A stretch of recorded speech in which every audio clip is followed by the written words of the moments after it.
Good evening viewers. तो मैं आज जो वर्ल्ड में एक टेंशन चल रहा है जो अफगानिस्तान को लेकर उसके बारे में बात करेंगे। मैं ये आपको वादा करता हूँ कि ये वीडियो आपको ज़रूर अच्छा ही लगेगा, ये मेरा वादा है।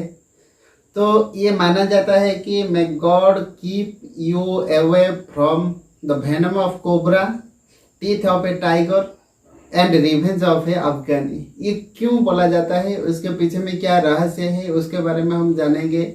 हमें कोबरा से बचना चाहिए, टाइगर से बचना चाहिए और एक अफगानी से बचना चाहिए। लेकिन क्या है ये अफगानिस्तान, हर कोई अफगानिस्तान ये बुरा होता है क्या? नहीं नहीं, ये हमारा जो पर्सपेक्टिव है, जो प्रेजुडिस है, ये अच्छा नहीं है। ये एक डिस्कोर्स माना जाता है वर्ल्ड हिस्ट्री में। ये जो हमारा जो थिंकिंग है उसको, ये आउटडेटेड थिंकिंग है, उसको हमें अपडेट करना पड़ेगा। एक समय से जब अफगानिस्तान जियोपॉलिटिकली एक अलग ही मायना रखता था। अलेक्जेंडर से लेकर जब ब्रिटिशर्स ने भारत पे जब आए, तब जब जलपथ का आविष्कार नहीं हुआ था, तब ये जो जियोलॉजी के बारे में, जियोग्राफी के बारे में वर्ल्ड को पता नहीं था। लोगों के मन में, स्पेशली वेस्ट कंट्री के जो अंदर एक गलत फहमी था कि जो कंट्री है इंडिया, उसके बाद वर्ल्ड नहीं है। हमें जब वो इंडिया को कॉन्क्यूर कर देंगे तो वर्ल्ड को कॉन्क्यूर कर देंगे और वर्ल्ड का बादशाह बने जाएंगे। ये जो गलत फहमी था, इसके लिए अफगानिस्तान में एक पॉलिटिकली डिसऑर्डर और पॉलिटिकली डिस्टर्बेंस ऑलवेज क्रिएट हुआ है। अलेक्जेंडर आए थे, पार्थियंस आए थे, सिथियन आए थे, कुषाण आए थे, शाका रूलर्स आए थे। तो कई सारे जो रूलर्स ने, जब इंडिया के अंदर एक ताकत रूलिंग करता है, तब अफगानिस्तान में और एक ताकत उसको मजबूत करता है कि कब मैं भारत में जाकर अपनी शासन शुरू करूँगा। इसीलिए जब भारत में शाकों ने रूल किए थे, तो कुषाणों ने से अफगानिस्तान में अपने ताकत को कंसोलिडेट करने की कोशिश की थी। शाकों के बाद कुषाण आए, कुषाण के बाद जब कुषाण ने भारत आ गए, तब वो और कोई शक्ति ने अफगानिस्तान में आकर उसको जो पावर गेनिंग में लग गया था। इसलिए ऑलवेज अफगानिस्तान में एक स्टेबल गवर्नमेंट अभी नहीं है। ये एंशियंट जो पुराने काल से वहाँ पर एक स्टेबल गवर्नमेंट कभी भी नहीं हो रहा है। तो इसीलिए आज हम देखेंगे ये जो अनस्टेबल कंडीशन क्रिएट हुआ है, इसके पीछे क्या कारण है और वर्ल्ड का इसके पीछे क्या जिम्मेदारी है, और जो डिस्टरबेंस जो क्रिएट हुआ है उसके लिए भी जो अपनी जो गलत काम किया है जो वर्ल्ड ने, उसको जो सजा है, किस तरह का सजा मिलेगा, उसके बारे में आज हम बात करेंगे। देखिए, तो ये माना जाता है कि अफगानिस्तान एक कब्र स्थली है, जो ग्रेवयार्ड बोला जाता है। कई सारे जो पावर्स ने आए थे इंडिया को जीतने के लिए, हर कोई पावर अफगानिस्तान से वो ख़त्म हो गया। चाहे वो अलेक्जेंडर हो, अलेक्जेंडर जो वर्ल्ड को कॉन्क्यूर करने के लिए आए थे, अफगानिस्तान आते आते उसका नाकेदम हो गया और वो एक तरफ से दुर्बल होकर वो अपने देश तक भी नहीं पहुंच पाया। अलेक्जेंडर ने अपने देश को वापसी करने के समय वो उसी जर्नी के अंदर ही मर गए थे। चाहे वो यूएसए से हो, जो वो यूएसए हो और यूएसएसआर हो, जब कोल्ड वार इरा चल रहा था, तब एक तरफ से जो अल्टीमेट पावर का जो थिंकिंग था वर्ल्ड में क्रिएट हो गया था कि यूएसए सबसे बड़ा ताकत है। उस ताकत को निस्तेनाबूद करने में तालिबान का एक रोल था जो अफगानिस्तान बेस्ड था। और यूएसएसआर की बात करेंगे, 1979 में जब रूसिया ने अफगानिस्तान के ऊपर आक्रमण किया, तो उसके बारे में, उसका क्या दुर्दशा हुआ, ये विश्व को जो अच्छी तरह से पता है। इसीलिए हमें ये माना जाता है कि अफगानिस्तान कई सारी ताकतों का कब्र स्थल है। तो अभी ये क्या हो गया, जो ताकत इतना बड़ा था, जो फॉरेन रूलर्स को निस्तेनाबूद करने में ताकत रखता था। मैं एक उसके जो दोस्त मोहम्मद नामक एक रूलर के बारे में बात करूँगा, जो ब्रिटिशर्स को एक तरफ से जो क्या बोला जाता है निस्तेनाबूद नहीं तो डिस्ट्रॉय कर दिया था, जब वो अफगानिस्तान में 16,000 जो आर्मी लेकर गया था। दोस्त मोहम्मद ने इतना ताकत था कि हर किसी को मार दिया और सिर्फ एक ही अपने देश लौट आए थे। मतलब जो 16,000 जो आर्मी को खत्म करके एक जो ब्रिटिश का हेजिमोनी था, ब्रिटिश का जो व्हाइट मैन सुप्रीमेसी था कि हमें सबसे बड़ा है, हमको कोई परास्त कर नहीं सकते हैं, तो ये जो सारे बातों था अफगानिस्तान उसको गलत, ये जो रूढ़िवादी चिंताधारा को ये गलत साबित कर दिया था। तो क्या छोड़िए, अभी तो ब्रिटिश की बात हो गई, यूएसएस की बात हो गई, यूएसआर की बात हो गया, दोस्त मोहम्मद की हमें बात पता चला। अभी हम देखेंगे जो पॉलिटिकल डिस्टरबेंस हुआ है वो बार बार जो पॉलिटिकल जो रूलर क्लासेस थे वो चेंज होने की बात, लेकिन पिछले 20-30 साल में अफगानिस्तान में डेमोक्रेसी चल रहा था, लेकिन अब फिर से पॉलिटिकल डिस्टरबेंस शुरू हो गया है। उसके पीछे में सिर्फ तालिबान का हाथ है या और किसी का हाथ है, उसके बारे में हम बात करेंगे। तो देखिए,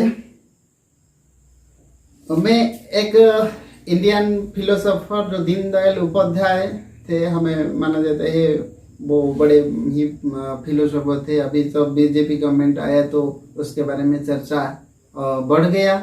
दीनदयाल उपाध्याय ने एक बात की थी, इंटीग्रल ह्यूमैनिटी और वर्ल्ड पार्लियामेंट। तो सबसे बड़ा रिलीजन नहीं है, सबसे बड़ा क्या है, अपनी ह्यूमैनिटी जो मानव सभ्यता का भलाई करना, ये सबसे बड़ा है। ये हमारा जो ग्रेट फिलोसोफर थिंकर थे उपाध्याय जी ने ये बोले थे। देखिए, अभी हम तालिबान के बारे में बात करेंगे। Taliban is a good boy for Pakistan और a bad boy for India. मतलब पाकिस्तान का सुपुत्र है तालिबान, लेकिन भारत में वो नाजायज काम करता है। जो पुलवामा की अटैक के बारे में हम बात करेंगे।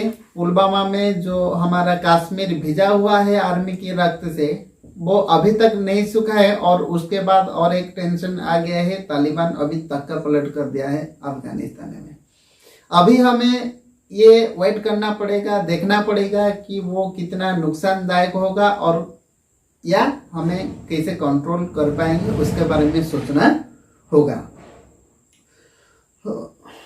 तो ये जो हमें जो गलतफहमी में है ना, जो यूएसए है, तालिबान और यूएसए, सऊदी अरेबिया, अफगानिस्तान और जो कई सारे जो देशों ने पाल पोस कर बड़ा किया है, वो जो गलतफहमी है ना, हराम की खाना खिलाकर श्रवण कुमार पैदा करने की, वो श्रवण कुमार नहीं होगा, वो औरंगजेब होगा, जो अपने पिता शाहजहां को मारकर गद्दी संभालेगा। मतलब जो पाकिस्तान, जो सऊदी अरेबिया, तो सऊदी अरेबिया की बात छोड़िए, वो अभी तो थोड़ा सा मुझे ये लगता है कि वो अभी साइड में है, लेकिन पाकिस्तान अभी प्रोमिनेंट रोल अदा करता है उसके पालन पोषण के लिए और जो मिलिट्री सपोर्ट के लिए, चाहे वो आर्मरी सपोर्ट हो, पैसा की सपोर्ट हो, देता है। वो उसका जो गलतफहमी है, मैं वर्ल्ड में एक पावर बन जाऊंगा, ये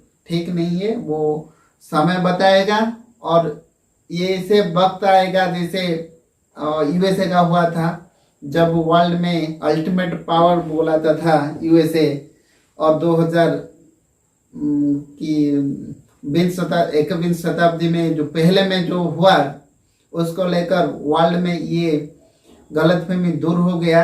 अफगानिस्तान के जो तालिबान है वो यूएसए के अंदर में बड़ा हमला कर दिया।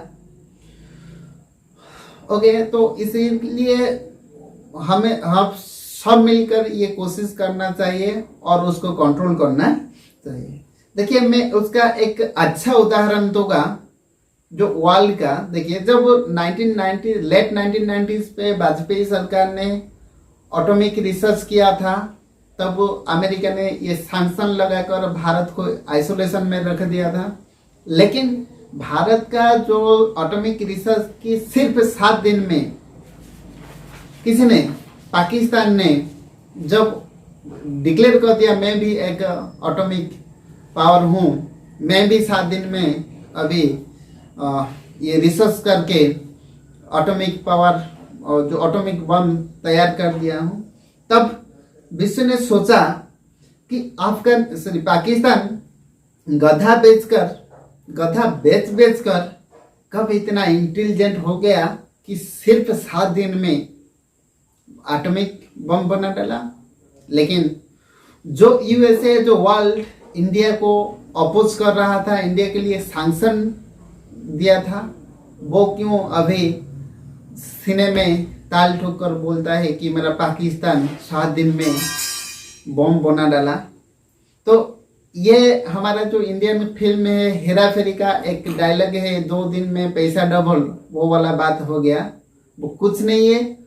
एक तरफ से भारत को जो उभरते हुए पावर से रोकना और टेररिस्ट को सपोर्ट करना, ऐसे एक बात हो गया। इसीलिए वर्ल्ड में जो अभी डिसऑर्डर क्रिएट होता है, हमारे ये जो गलत फहमी से ही होता है। ओके, उसके बाद हम बात करेंगे इंडिया का रोल तालिबान के लिए। देखिए, बर्न कॉन्फ्रेंस तो 2001 में हुआ था, वाजपेयी गवर्नमेंट ने कितना अपोज किया था। 2010 में लंदन कॉन्फ्रेंस हुआ था, वहां पे भी तालिबान को अपोज किया था। और हर वक्त इंडिया ने तालिबान को लेकर वर्ल्ड को एक ये वार्ता देने जाता है कि ये देशों के लिए अच्छी नहीं होगा। तो छोड़िए, मेरा बात नहीं है, मैं ये नहीं कहना चाहता था तालिबान के बारे में। उसके जो अंदर में आ जाता है, घुस जाता है ये बातों में, ये ऐसी चीज है, हमें ये पता है कि अच्छे और बुरे चीज दोनों को हमें याद करते हैं। खैर छोड़िए।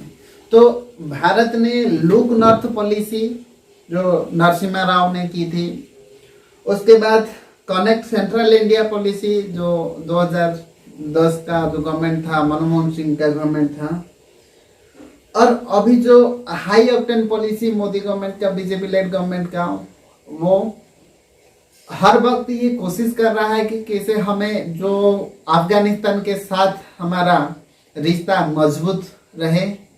और हमें ये टेरिटोरियल गेन के लिए नहीं करते हैं, हमें ये क्या है, लोगों की जो अफगानी हार्ट्स एंड माइंड को विन करने के लिए, एक जगह बनाने के लिए अफगानी की हार्ट में अब हम कोशिश कर रहे हैं, और उसमें हम सफल भी हुए हैं कई दफा।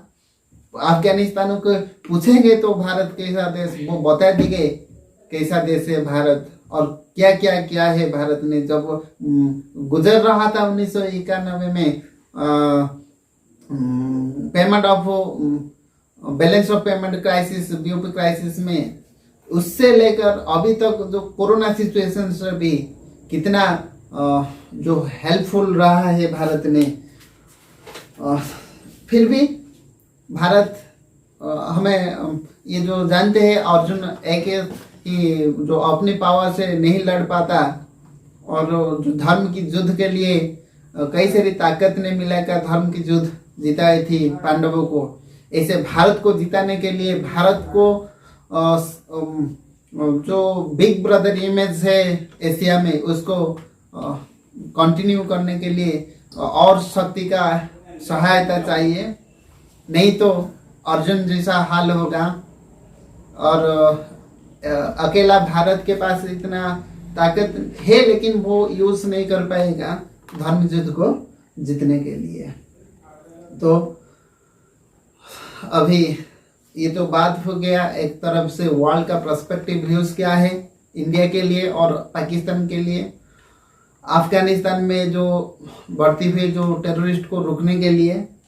तो उसके लेकर मैं हमारा अभी जो और एक उदाहरण देना चाहूँगा, जयशंकर जो फॉरेन मिनिस्टर है, मैं उसके जो एक पुस्तक है तो इंडियन वे में ये पढ़ा था कि भारत की जो अंडर डेवलपमेंट के लिए एक माल न्यूट्रिशन बॉय था भारत, जो कुपोषण का शिकार हुआ था, लगभग स्वाधीनता के बाद से 2000 जो 1949 तक वो एक अंडर नरिश्ड बॉय ऐसे माना जाता है, उसका ठीक तरफ से डेवलपमेंट नहीं हो पाया था। उसके लिए वो 2-4 रीजन बताए हैं।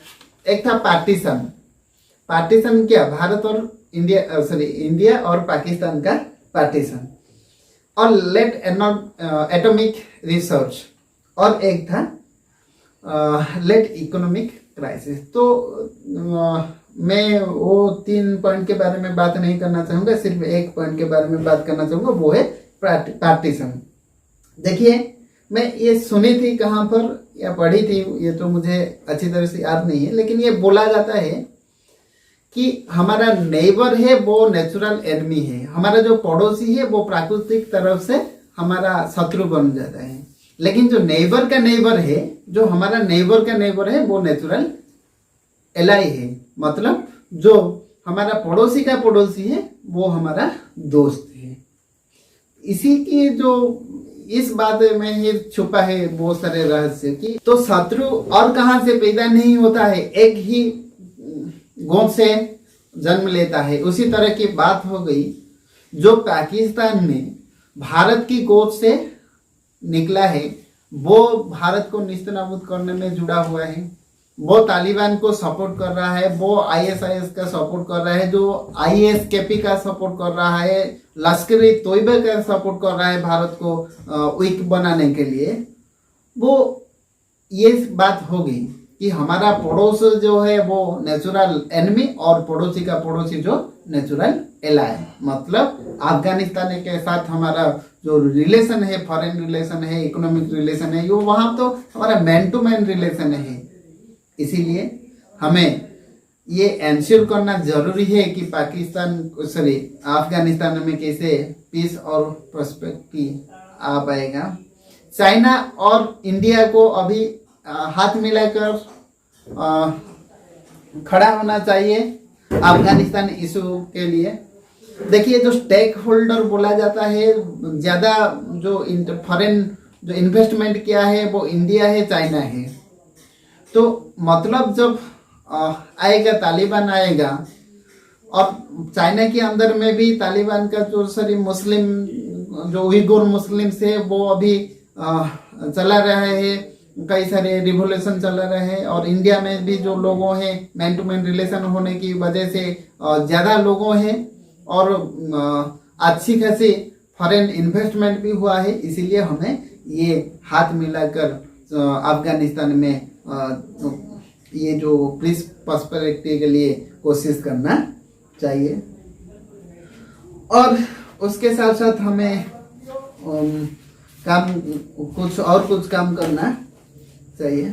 तो मैं बता देता हूँ, लश्कर ए तोयबा, आईएसकेपी, तालिबान, आईएसआईएस जैसे जो ऑर्गेनाइजेशन है वो पावरफुल जब हो जाएंगे, एक के बाद एक देश को वो अपनी कब्जे में लेंगे, तब हमें टीवी पर ये देखकर सिर्फ हाय तोबा बोलेंगे। तो ये हाय तोबा बोलने से हमारा देश, हमारा जो वर्ल्ड ये नहीं सुधरेगा। हमें इसके लिए एक proper way and proper planning के साथ काम करना पड़ेगा। तो अब हम उसके सॉल्यूशन के बारे में जो बात करेंगे, तो जब सॉल्यूशन की बात करेंगे तो हम बोलते हैं कि 21st एशियन सेंचुरी के बारे में बात करते हैं। एशियन सेंचुरी तब हो पाएगा जब एशिया में शांति बैठेगा। तो अब्राहम लिंकन की मैं एक बात बोलना चाहूँगा। एक दुबला सा कांध पर एक बड़ा मकान जो हमें बनाने की जो ख्वाहिश देख रही है वो लॉन्ग लास्टिंग नहीं होगा। जो इंडिया चाइना जैसे जो उभरती हुई जो पावर है उसके साथ अफगानिस्तान, म्यांमार और नेपाल और पाकिस्तान ऐसे जैसे जो दुर्बल कांध है, जो दुर्बल पिलर है, वहाँ पे थियोक्रेसी चल रहा है, रिलीजन का दबदबा है, उसके द्वारा हमें ये जो प्रॉपर डेवलपमेंट एशिया का नहीं हो पाएगा तो हमें अभी सब मिलकर ये लड़ाई लड़ने होगा, नहीं तो भारत अर्जुन बन जाएगा और धर्म युद्ध में ये परास्त हो जाएगा। अकेला काफ़ी नहीं है, अकेला सब कुछ नहीं कर पाएगा, इसीलिए तो वो मदद चाहता है भारत से। देखिए, ये बोला जाता है रिलीजन इज एन ओपियम, धर्म एक निशा है, उसे लेने से हमें अच्छा लगता है। हमें एक जो सुरापान करते हैं उसे पूछेंगे आपको कब अच्छा लगता है, तो वो बोलेगा, जरूर बोलेगा कि मैं जब थोड़ा लेता हूँ तो मैं अच्छा फीलिंग करता हूँ। इसी तरह की बात हो गया। जो रिलीजन एक ओपियम है, ये एक नशा है, जो नशा बढ़ेगा, उतरेगा नहीं, और बढ़ेगा और बढ़ेगा। तो इसीलिए जो प्योर इस्लामिक स्टेट के बारे में बात कर रहा है तालिबान, आई थिंक हबीबुल्लाह जो लीडर ऑफ तालिबान, जो बोल रहा है कि हमें प्योर इस्लामिक स्टेट बनाएंगे, ये तो देशों देशों का लड़ाई नहीं है, ये तो अभी रिलीजन लड़ाई हो गया, ये तो धर्म का युद्ध हो गया। तो इससे हमें बचना चाहिए। धर्म से बढ़कर, मैं बोल दिया ना, धर्म से बढ़कर ह्यूमैनिटी है। मानव सभ्यता का कल्याण में ही धर्म छपा हुआ है, और किसी को मारने में, किसी को काटने में या गद्दी पे बस जाने में ये जो संभव नहीं होगा मानव सभ्यता का डेवलपमेंट। मैं अंत में ये बोलूँगा, जो बिगड़ी हुई औलाद है उसको हम कैसे मनाएंगे, वो मानने वालों में से नहीं है, लेकिन उसका सॉल्यूशन भारत के पास है। चाहे वो चाइना है, चाहे वो अफगानिस्तान है। चाइना जो इंडो पैसिफिक रीजन में उसके जो एक्सपेनिस्ट जो आइडियोलॉजी है, वो हर किसी को डोमिनेट करने की चाह रहा है। वो एक ऐसे माइंडसेट वो तैयार कर रहा है कि मैं ही सबसे बड़ा हूँ। उसको कंट्रोल करने के लिए एशिया में सिर्फ भारत ही एक देश है जो काउंटर कर सकता है, चाइना को काउंटर कर सकता है, तालिबान को काउंटर कर सकता है, टेररिस्ट ऑर्गेनाइजेशन को। और जो इसीलिए तो वो बोला जाता है जो विश्व गुरु का जो लक्ष्य हुए हमारा, जो 2025 या 30 या जो भी है, लेकिन जो हमारा जो ये जो बात है कि हमें बड़ा बनना है। देखिए, भारत किसका नहीं है और सबका है। मतलब जो नाम पीसफुल आया था, नॉन अलाइड मूवमेंट, उसके तहत भारत ने कोल्ड वॉर इरा में वो साबित कर दिया है कि मैं किसका नहीं हूँ, मैं सबका हूँ। जिसका प्रॉब्लम है मेरे पास आ जाओ, मैं उसको सॉल्यूशन दे दूंगा। और जो चाइना का जो पॉलिसी है वो अपनी मजे में अभी नशे में है, मैं और ज़्यादा टेरिटरी गेन कर दूंगा, मैं और बड़ा हो जाएगा। उसको अफगानिस्तान नहीं, तालिबान नहीं, और इंडिया नहीं, पाकिस्तान नहीं है, वो कुछ नहीं चाहता है। वो चाहता है सिर्फ मैं कैसे बड़े हो जाऊंगा। ये जो सोचना अच्छा नहीं है भारत जो वर्ल्ड के लिए, अपने के लिए भी ये अच्छा नहीं है। नहीं तो ये जरूर साबित हो जाएगा कोरोना वायरस से नहीं, मानव सभ्यता मानव की वजह से ध्वंस हो गया है। और ये तो बात खत्म हो गया। समझदारों को इशारा काफ़ी है। मैं फिर से बोलता हूँ कि ऐसे जो सिचुएशन है उसको नहीं कंट्रोल करेंगे तो कोरोना वायरस की वजह से नहीं, मानव की वजह से मानव सभ्यता ध्वंस हो जाएगा। Thank you.